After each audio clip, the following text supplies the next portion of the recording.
早上起程蓮塘喜晴坐8號地鐵去大梅沙落車，再轉乘茶溪谷接駁車去茶溪谷坐小火車及柏士。下午回程坐地鐵去世界之窗，隔離梅拉尼亞小鎮，免入場費。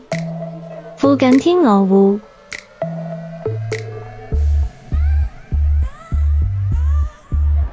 世界之窗梅拉尼亞小鎮。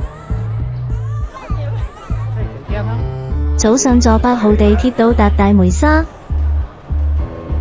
86歲嘅老友記非常之精神，尋找地圖，出咗地鐵去找車座。大梅沙附近好多食肆，唔使更肚餓。在地鐵出口看見紙火車頭買套票，60蚊入場見連座小火車。上去茶溪谷需要坐6蚊巴士上山，車廂整潔。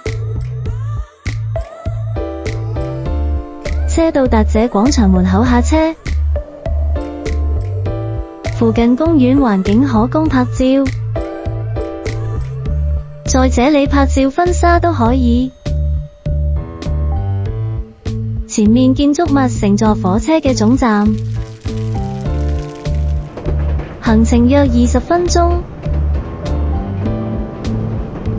附近環境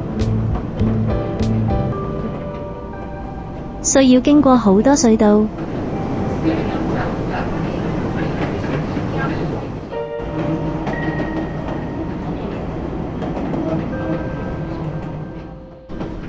到達這個橋非常之壯觀。如果得閒嘅可以多啲上嚟玩下，都幾舒暢。返老環同心情好，劉川祥都落車拍照，每人都有限的享受火車及風景。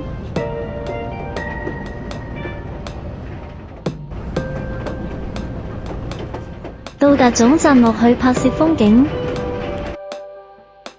86歲老友記都樂意影相。東部華僑城茶溪谷，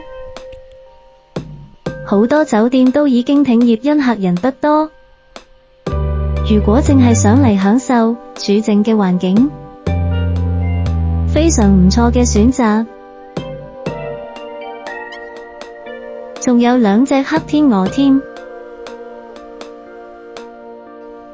這裡拍照及倒影都非常之靚。來茶溪谷交通之非常方便。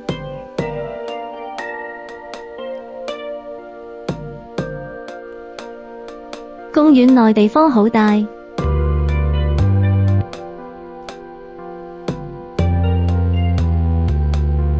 雕塑拍攝，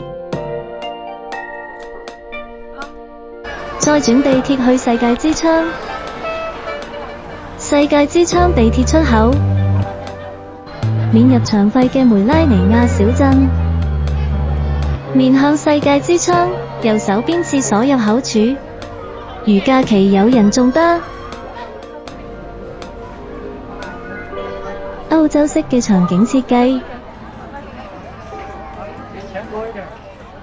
在這裡撞到潘師傅。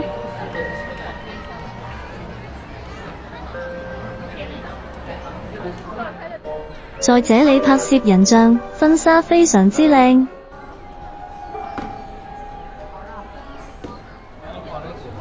公園內有好多檔攤可供選購或買小食。公園內有好多活動嘅空間。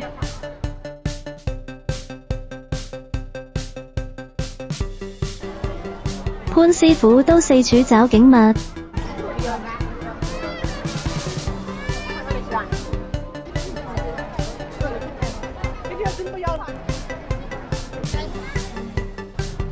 遊人眾多，非常之熱鬧，青春無界。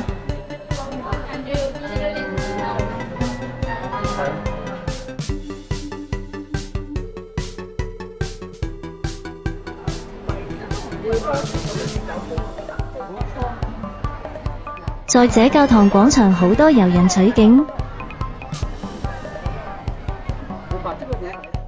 好多少女都着咗美麗嘅服飾拍照。你會過嚟玩下嗎？消費低，交通方便，離開世界之窗，去對面商場食晚飯，一過隧道出口，即是商場入口處。晚飯計錢非常之合理。下次再見，歡迎免費加入我頻道。